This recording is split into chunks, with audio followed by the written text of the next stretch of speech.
come back, and then they get distracted, and then they get diverted, then they do something else, and they get very little done. Remember, there's a one-to-one relationship between what you produce, your outputs, and what you get paid, and how good you feel about yourself. So prepare everything before you begin. Now, the seventh key is have time management tools. Now, there are specific time management tools that everybody needs to have. The first time management tool is what is called a master list. Now, you can create a master list just by buying a spiral notebook.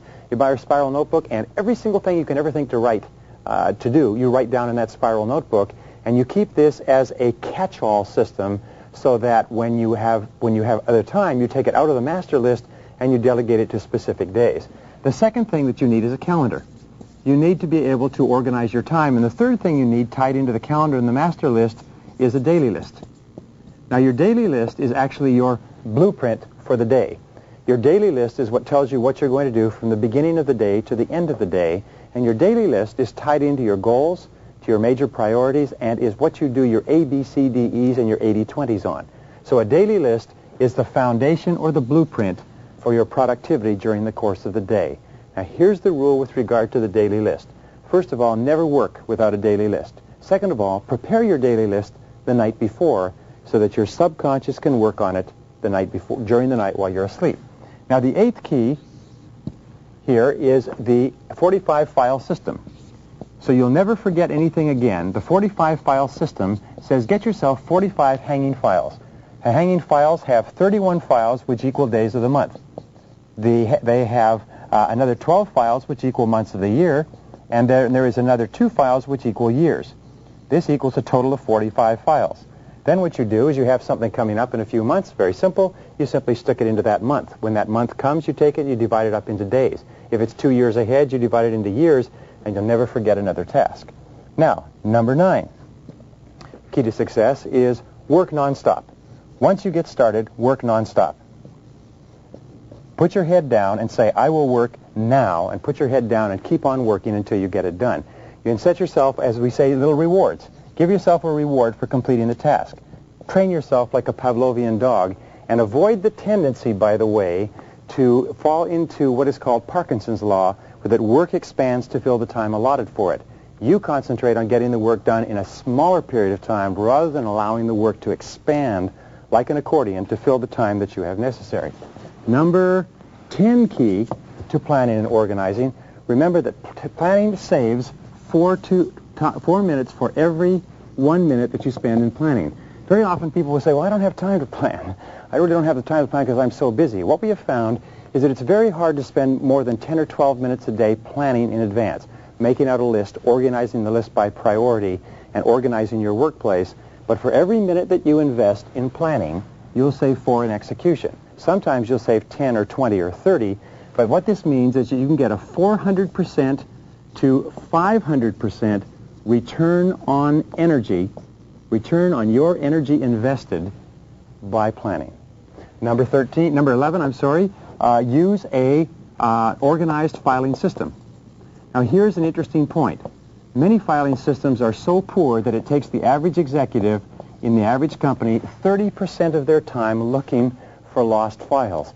30% of the time in the average organization is spent looking for misplaced items that have been lost somewhere. So what you need is a filing system, and the simplest of all is an alphabetical, an ABC type of system, where every file is listed alphabetically, and second to that, you need a Rolodex.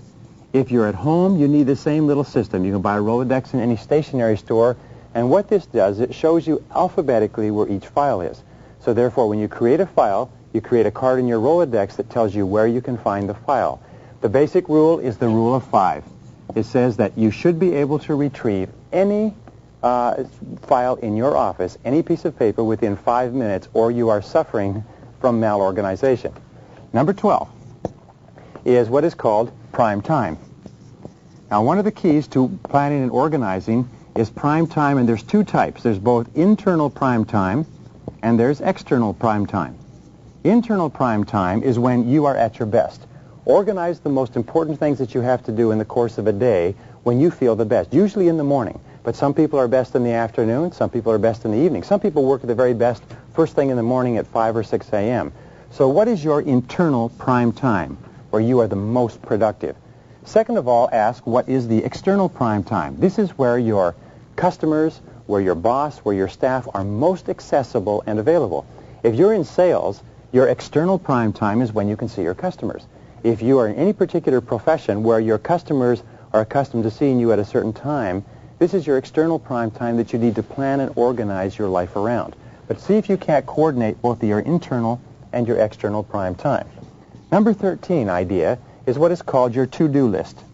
Now, we talked about the daily list, and this is just a slight expansion on it, but what it says is this, is that people who work from lists are 25% more productive than people who do not work from lists. Never do anything without writing it down on your to-do list. If you're going to go shopping, make a list. If you're going to go to the office, make a list. The most productive time managers in America are inveterate list makers. Make it to the point where people make fun of you, but always be working from a to-do list. Never start work, even on your action file or anything else, without making a list first, organizing the list, and starting on the most important item in the list. Number 14 idea is what is called the 30% rule. The 30% rule is always allow yourself 30% more time than you expect for any task. You'll find that very productive people are not people who are in a panic or working very hard. They are people who have allowed themselves enough time to do the job and to do it right. Never plan your appointments back to back, one after another. Estimate how much time it will take you and then give yourself 30% more. You'll be amazed at how much more productive you are. Number 15, remember this, is that planning reduces stress.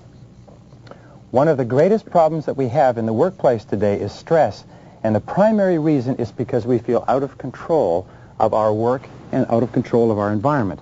Remember, the very best way to get yourself into control is to plan and organize your work in advance. The most effective and productive people are those who have the very best plans and are working the plans. And finally, number 18, remember this, practice makes perfect. Practice makes perfect. That even if you're not a particularly good planner now, planning is a skill that is very simple. It's sort of like a bicycle. Riding a bicycle or typing with a typewriter, you can make the decision if you desire. Remember the 4 Ds. If you really want it, if you make the decision, if you discipline yourself, and if you're determined enough, you can become absolutely excellent at practice, absolutely excellent at planning and organizing, and you can so dramatically increase your productivity and performance that today you cannot even imagine it. Give it a try.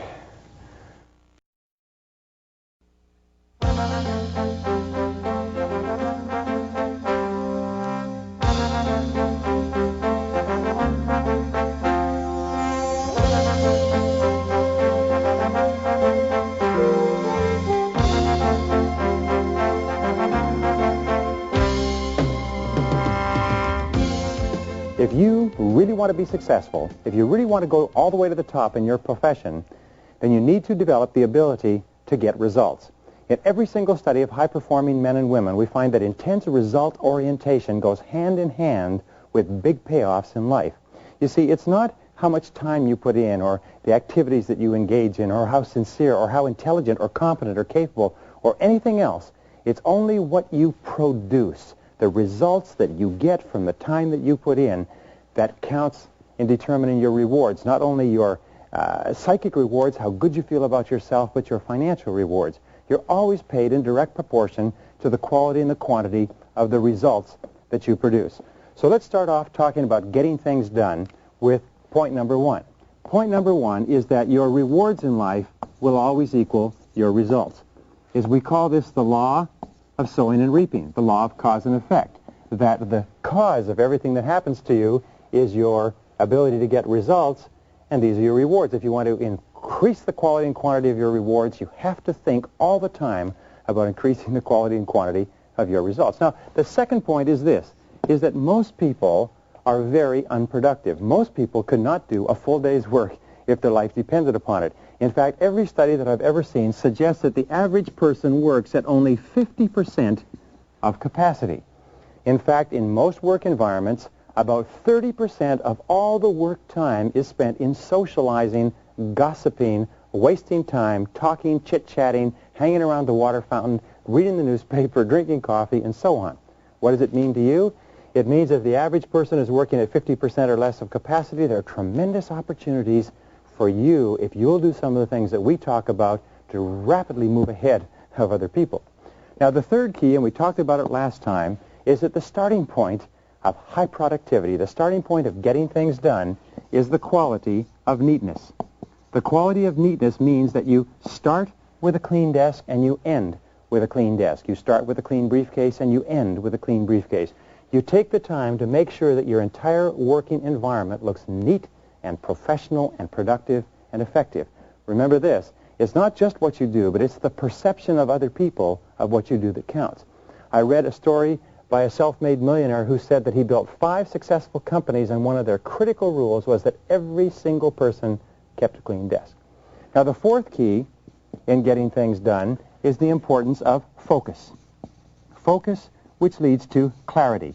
Now, we talk about this over and over again. Focus means that you're absolutely clear about what you're trying to accomplish. Focus means that you're absolutely clear about your key result areas and why you're on the payroll. We say that fuzzy focus leads to fuzzy results. Clear focus leads to clear results. And this means that you take the time to think. You take the time to think through, why am I on the payroll? What have I been hired to accomplish? What are my key result areas? What are my core functions? What are the 20% of the things that I do that account for 80% of my results? And so on. So the starting point in getting things done is focus and clarity. I call this it's like adjusting the camera all the time, so you keep your focus very, very clear. The fifth key to high productivity is concentration. Now, concentration is, in reality, where all the work in time management leads us to. It is the ability to concentrate 100% on one thing, setting priorities, the most important thing, and to stay with that single task until it's finished.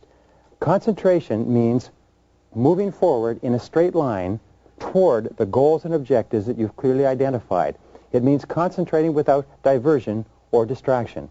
Focus and concentration. I believe in 25 years of research that the reasons for success and happiness in life are focus and concentration. The reasons for lack of success and unhappiness are lack of focus, lack of concentration. Which brings us to number 6, and that is task completion.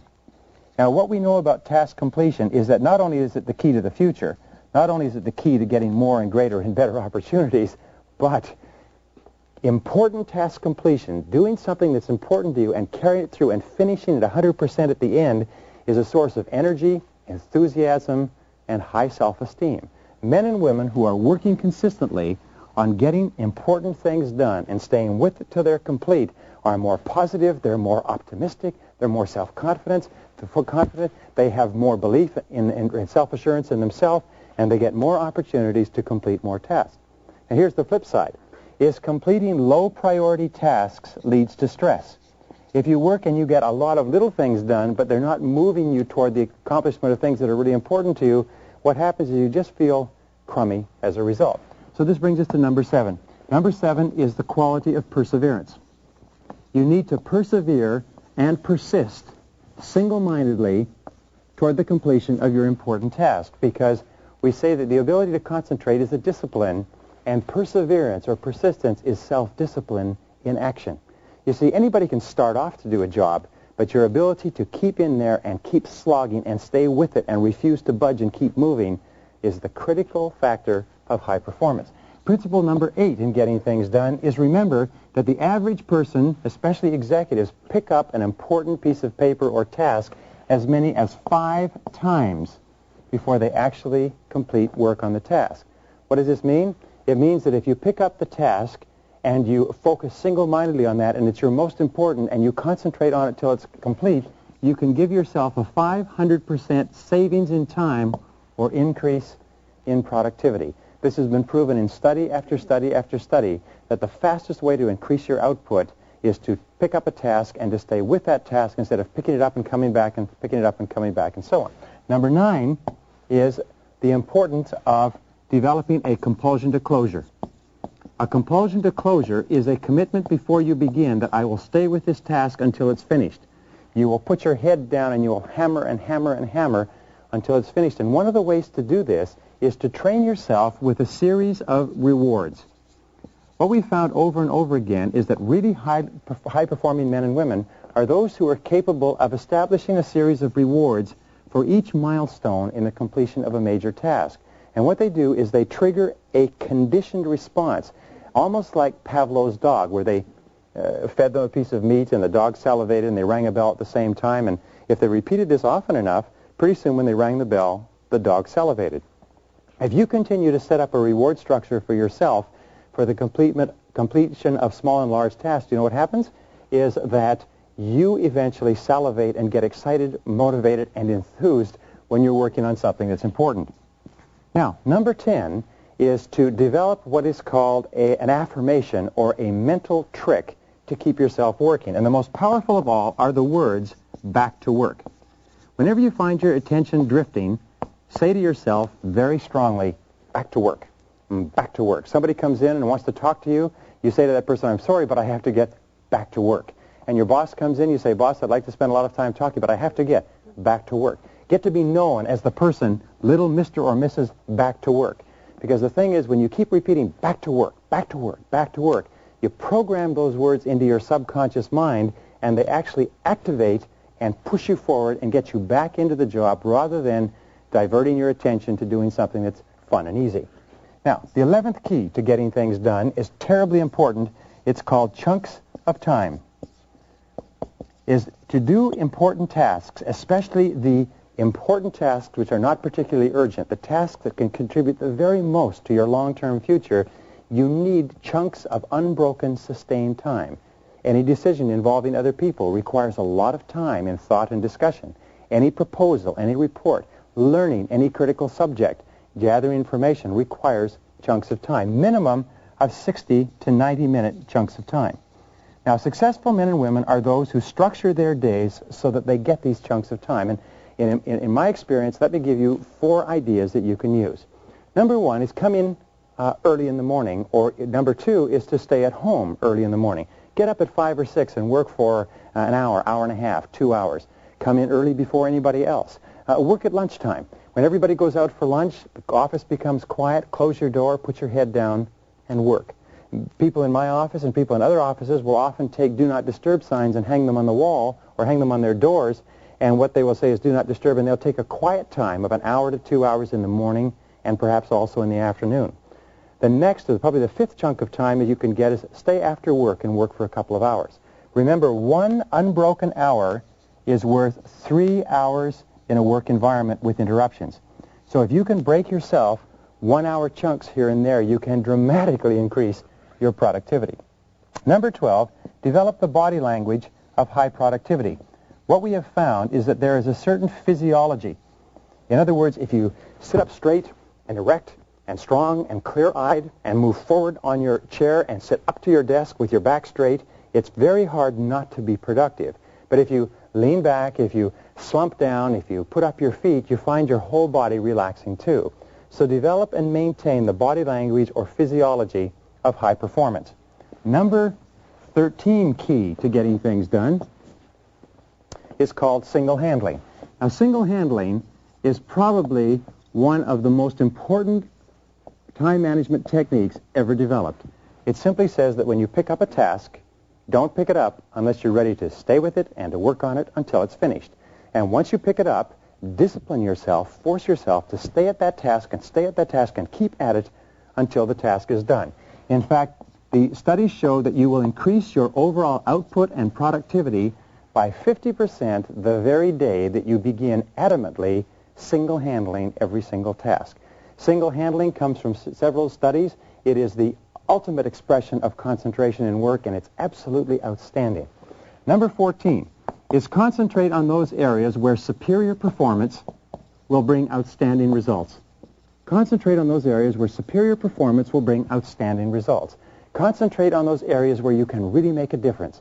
Ask yourself this question: what can I, and only I, do that if done really well will make an extraordinary contribution?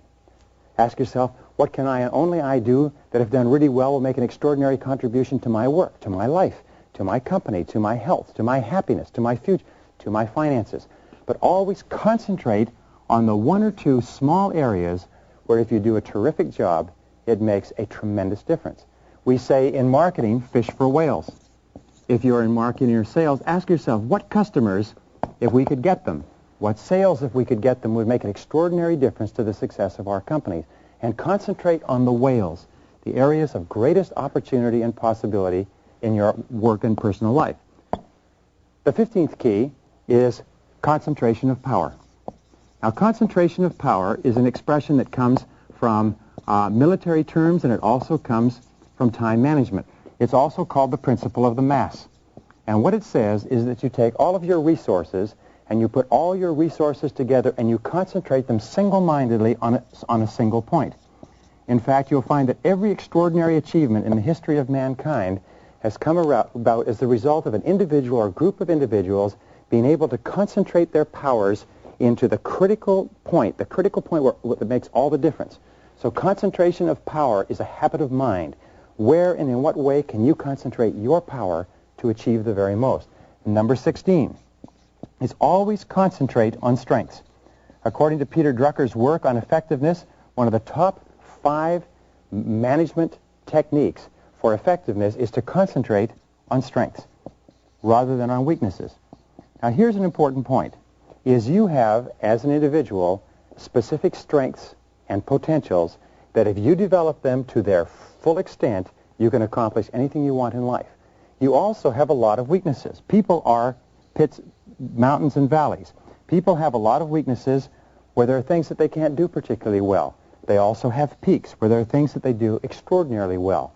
So your first job is to look at yourself and say, what are my particular strengths? What are the strengths that I have where I can make the most significant contribution to my life? Then you ask, where can I make the most significant contribution to my company? Where can I make the most significant contribution to my family and to my long-term future? Then you say, what are the significant opportunities in my work environment? What are the significant opportunities for increasing revenues and decreasing costs? What are the significant strengths of other people? And how could those people be deployed usefully? There's a basic rule that says that a weakness is merely a strength inappropriately applied. Very often you're applying your strengths inappropriately too. Number 17 is set deadlines on everything that you have to do. Use deadlines as a forcing system. A forcing system is a way to push you from behind and internally to get the job done. And number 18 is to promise others.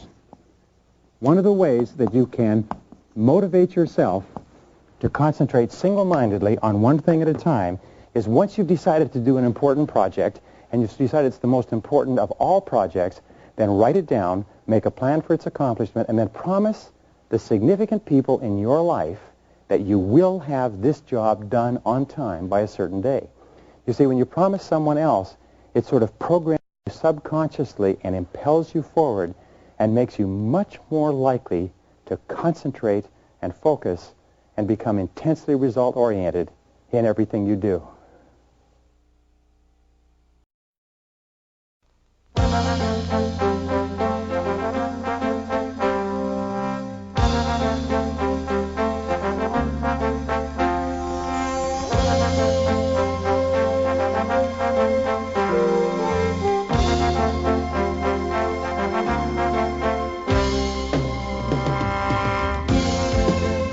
The more experienced you become in your job and the more effective you become at time management, the more likely it is that you're going to be assigned multitask projects. You're going to be assigned to do things that have a multiple or a variety of tasks involved, and your ability to organize these jobs and to do them well is going to be a critical factor in your success.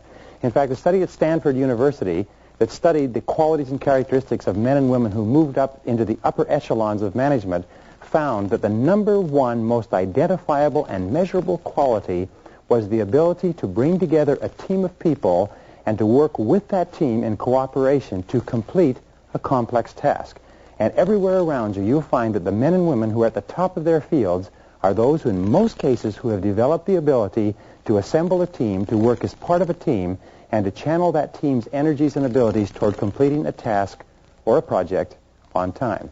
Now, when we talked a little bit earlier, we talked about the importance of time management, about the importance of setting goals, and the importance of setting priorities, and the importance of getting yourself organized and getting things done. Now, this all comes together in the multitask job. Look around you and ask, what are the multitask jobs that you engage in? Even something like planning a party is a multitask job. Producing a newsletter is a multitask job. Making a decision on a new piece of equipment might be a multitask job. So you will find yourself surrounded by multitask jobs, and the importance of your work is determined by the number of multitask jobs you do. One of my favorite lines is the line from the Bible that says, "O good and faithful servant, you have been master over small things, I will make you master over large things." What this means in the world of work is that if you become a master over complex tasks, you're going to have an opportunity to work with much more complex tasks and be paid much more for it. Now, the second key is that planning and organizing skills are the core skills of success in management.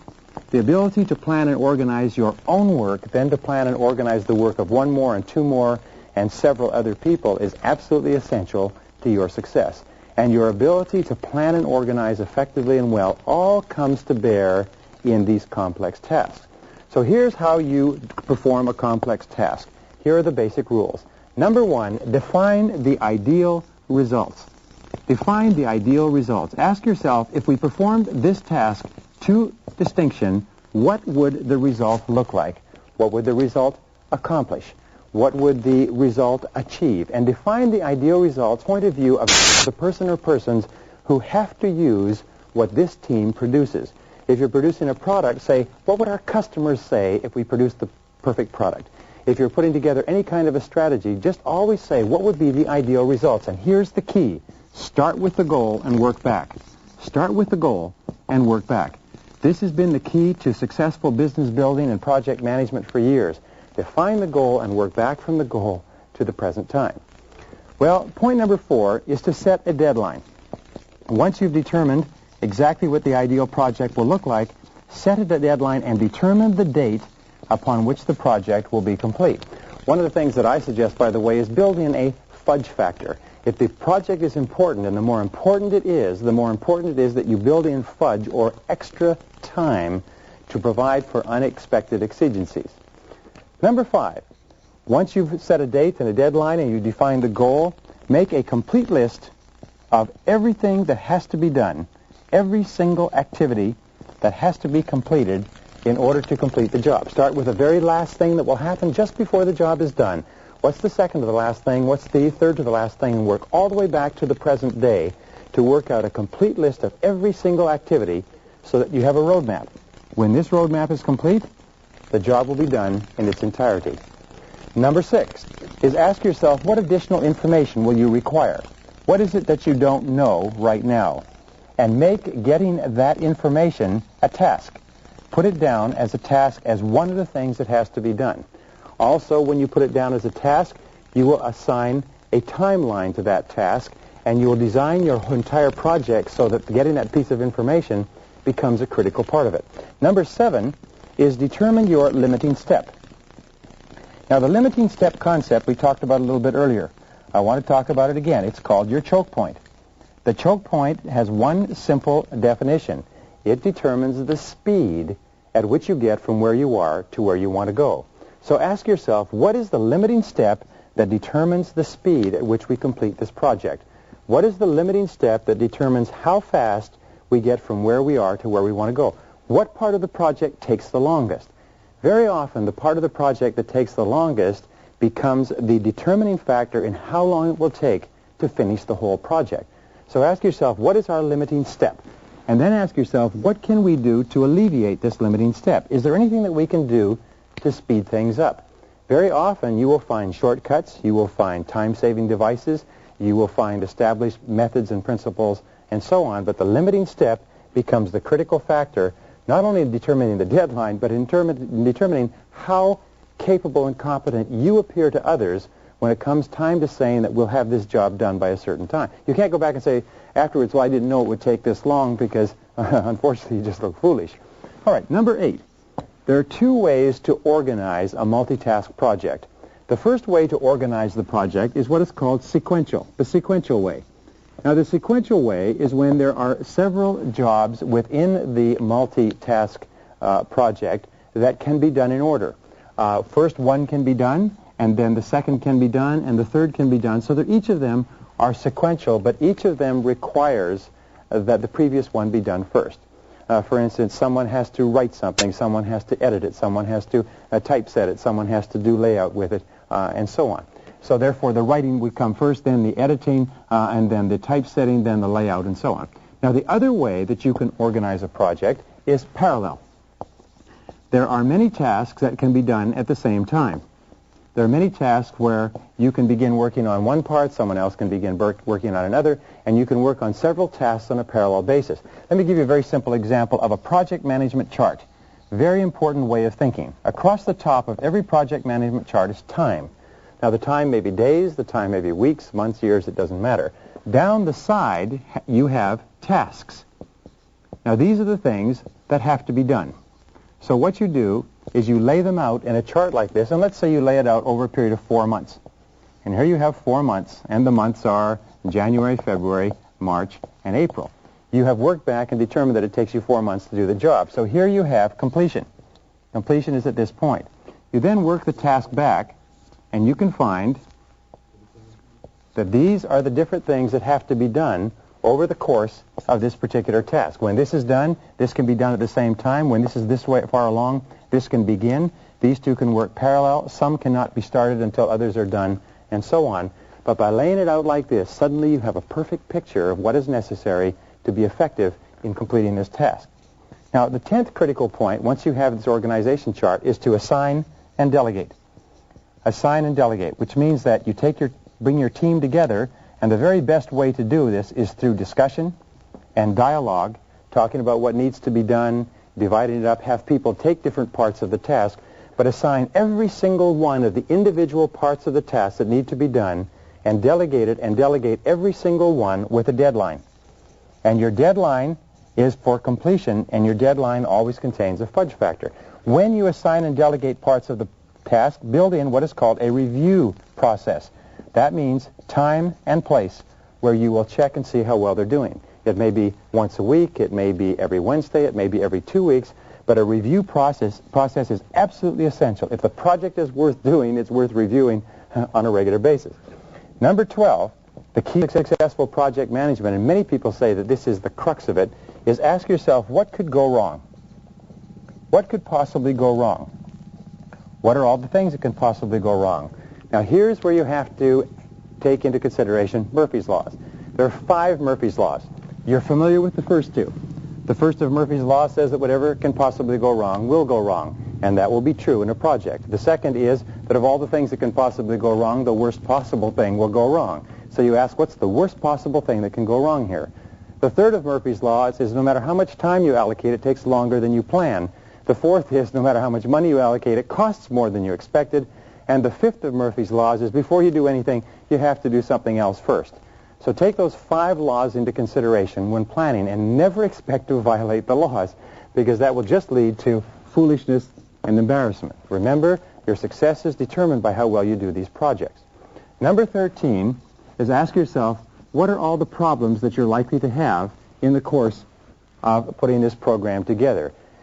Engage in what is called crisis anticipation.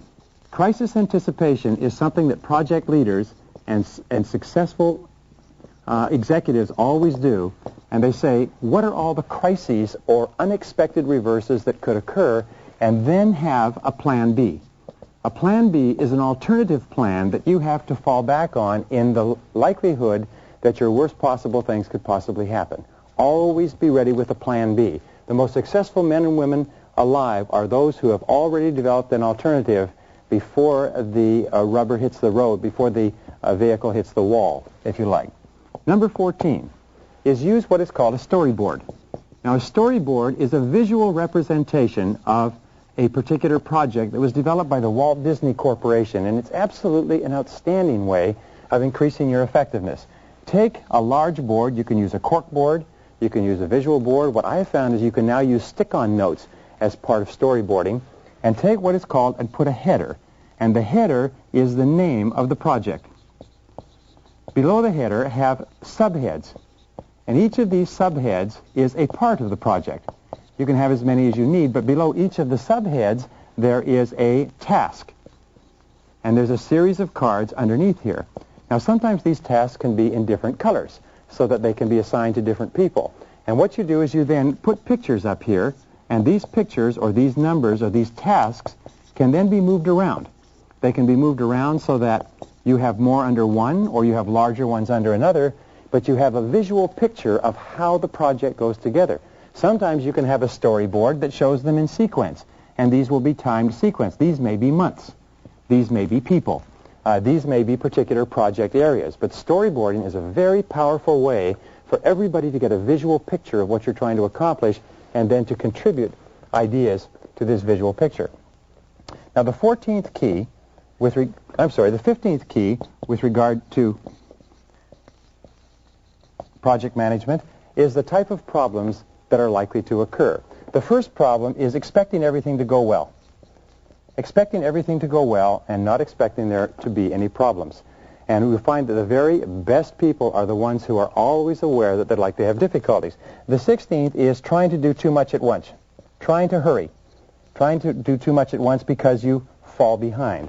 The third key that you have is not allowing enough time to complete the project because you didn't realize it would take that much. Now finally, the last key, and it's one of the most important rules of time management, I call it Tracy's Law. Now Tracy's Law, it's because nobody's ever seen this but me. And Tracy's Law says that the difficulties of performing any task increase with the square of the number of steps in the task. By difficulties, I mean the cost, or the potential cost, the potential problems, and the potential time involved.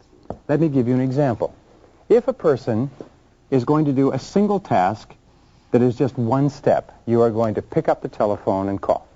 All right, that has a square of 1, which means, let's put this down here, square of 1. This means that the square of 1 is 1. The simplicity of the task is at a level of 1, or what we call the complexity. It's Tracy's Law of complexity.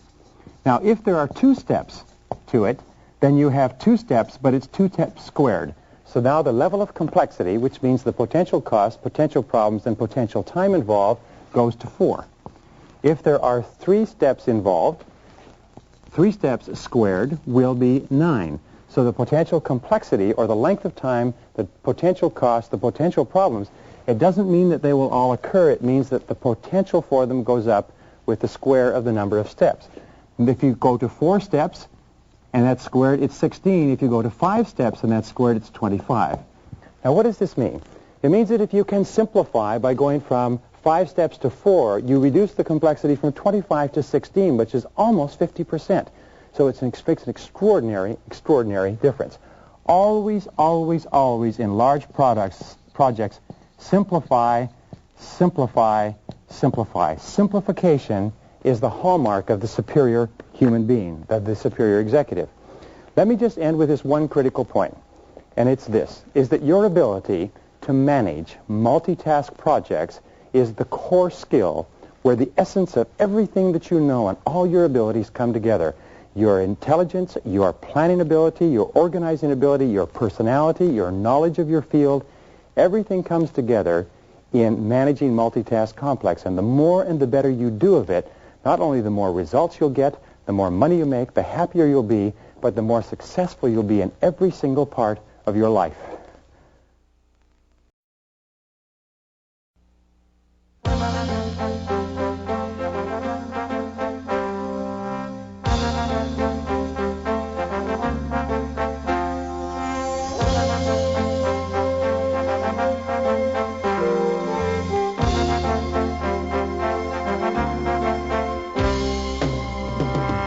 We said before that one of Murphy's laws was before you do anything, you have to do something else first. And before you achieve maximum productivity, you have to eliminate the time wasters in your life.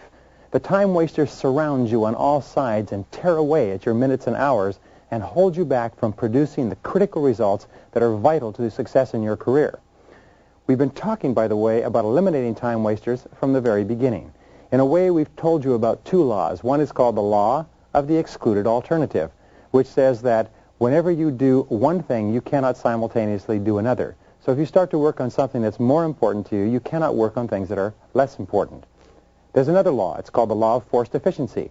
And again, it says when you have a burning desire to produce or perform in a particular area, and you focus all of your time, attention, and energy in that area, that alone will cause you to avoid and ignore and get away from the critical time wasters.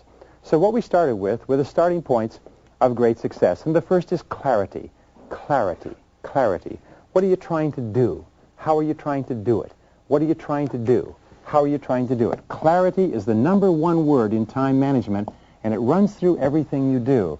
And it leads us to not only clarity with regard to goals and objectives, but it leads us to clarity with regard to priorities. The 80-20 rule. What are the 20% of the things that you do that account for 80% of your results? And the more you can focus single-mindedly on those, the more likely it is that you're going to be able to avoid the time wasters.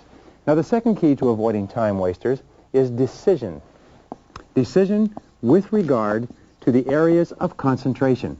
What are the one or two things that you're going to do that make all the difference? You see, you can never do everything there is to do, so you have to think, and you can only do the one or two things that make all the difference in the world. And that's decision with regard to concentration. And the more clear your decisions and the more you concentrate, the easier it is for you to eliminate time wasters. Point number 3 is that you and I and everybody are surrounded by time wasters. In fact, most people are time wasters. Most people, by their very nature, because they're not as focused as you and I are, have a tendency to waste time. They socialize, they talk, they drink coffee, they drop in.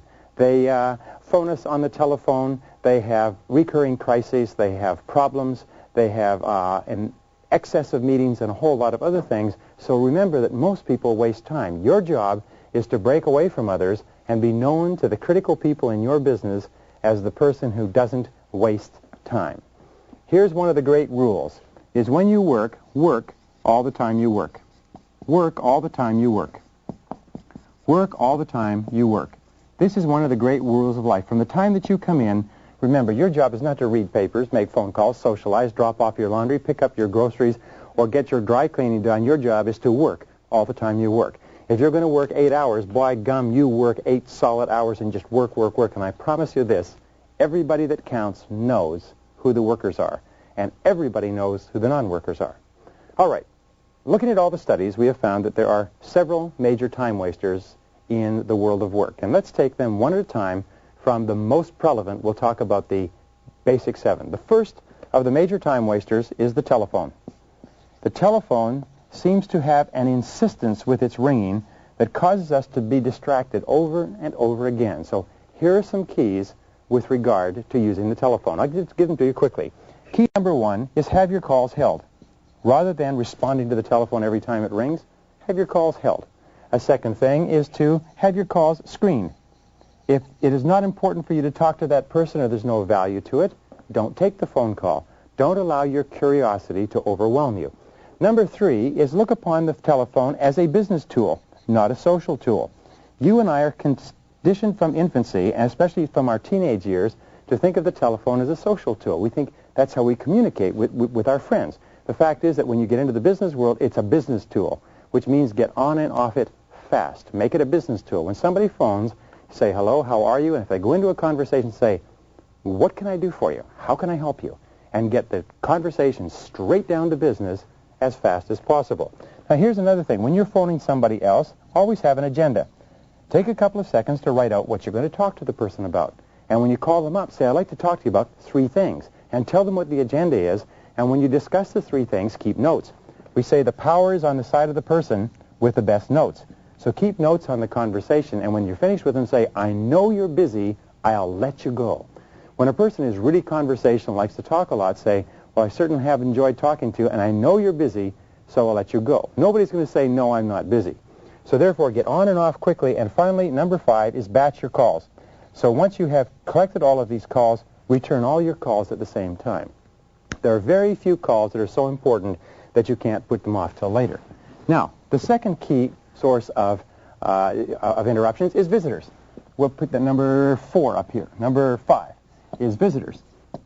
Drop-in visitors, people who visit you either inside or outside the company without warning, and there are ways to take care of the visitors. Number 1 way to take care of the visitors, when somebody drops in and says, have you got a minute? What you say is no. And what you do say is very simply this, is say, no, I'm really busy right now. Could I talk to you a little bit later? Just be really polite, but pull the plug on a drop-in visitor as quickly as you possibly can. When somebody comes into your office, here's a quick key. Stand up. If you stand up, it's very hard for another person to sit down. It's Almost impossible, in fact. So you stand up and you say, I'm really under the gun right now. I'm trying to finish a couple of things, and could I talk to you a little bit later? What will happen is the person will stand up for a couple of minutes. They'll be a little bit uncomfortable, and then they'll leave. Now, a second thing that people do is that they put a do not disturb sign on their office on their office handle. They get one from a hotel the next time they're in a hotel, and they put it on the outside so they can get themselves an hour or 2 hours of quiet time during the day. A third thing that you can do is when a visitor comes in is walk the visitor to the door. Say, well, one more thing before you go. And get up and take the visitor and walk them to the door. Something that people often do, by the way, is they say, hey, have I shown you something? And they say, something I wanted to show you. And you get up and you take them by the arm and you take them outside of your office to show them something. And you say, I know you're busy. I'll let you get back to work. I'm in a hurry too, and get back to work. So dealing with the drop-in visitor is absolutely essential. Standing up is one of the great keys. If you stand up quickly when somebody comes in, they're unlikely to stay there for very long. The sixth major source of interruptions is meetings. Now here's a couple of points with regard to meetings. First of all, meetings are absolutely essential in business. They are a business tool. They're an absolutely essential way of sharing information, solving problems, doing joint problem solving, and so on. Also team building. However, an excess of meetings indicates malorganization. What does that mean? It means that nobody is really sure what they're supposed to be doing, and there's probably too many people. So meetings are a great waste of time. The average person spends about 3 to 5 years of their life in meetings, and about 50 to 70% of that time is wasted. So how do you cut down on the amount of time that you waste in meetings? Here's the keys that have been discovered over and over again. First of all, don't go. If you can possibly get out of a meeting, don't go to it. Say, is it necessary for me to be at this meeting? Now, if you're holding a meeting, here's a critical point. Take the number of people who will be attending, multiply their hourly wage by the number of people to work out the cost of that meeting. If you have 10 people who are earning $25 an hour each, you have a meeting that costs $250 an hour. If somebody came to you and said, could I spend $250, what would you say? You'd say, wait a minute, what's the reason for this meeting? What's the purpose? Why are we going to spend $250? And you need to know the purpose of every meeting. So therefore, once you've determined the purpose of the meeting, be sure that you have an agenda. If you are not organizing the meeting, make sure that somebody else who is organizing has an agenda. The fourth thing that you can do to make meetings more effective is to have start and stop time and stay on schedule. If the meeting is supposed to go from 8:30 to 9:30, make sure it goes from 8:30 to 9:30. E, assume the latecomer is not coming. Don't wait for anybody. Just plunge right into the meeting. F is start with the most important items first on the agenda. Start with the most important items and deal with them first, so that if the meeting runs out of time, you've at least covered the major things. G is leave as soon as possible. Ask if your item can be discussed or the thing that's of relevance to you can be discussed, and then when it's over, leave as quickly as possible. And finally, the last is, if you're going to have a meeting, distribute minutes after the meeting so that everybody knows what happens. Distribute minutes and especially get closure on every item before you go on to additional items. Then distribute minutes so that everybody knows what was decided. These are the keys to making meetings effective. The seventh major time waster in the world of work is firefighting. Now, why does firefighting arise? Well, firefighting arises in one case naturally. You can't avoid it. Unexpected crises occur. However, the best way to deal with a crisis is to anticipate it. Now, here's the rule. If the same crisis arises more than once, the reason that has happened is because nobody has thought about how to put into place a policy that deals with it. So the first thing in dealing with a crisis, A, is to stop and think. Before you react, stop and think. Get the facts. Get the facts. Ask questions. What exactly happened? When did it happen? Where did it happen? How did it happen? Get the real facts, not the assumed facts or the apparent facts or the obvious facts, but get the real facts. Get the facts, and the more slowly you go toward thinking through the crisis, the more likely it is that your response to it will be effective. C is delegate wherever possible.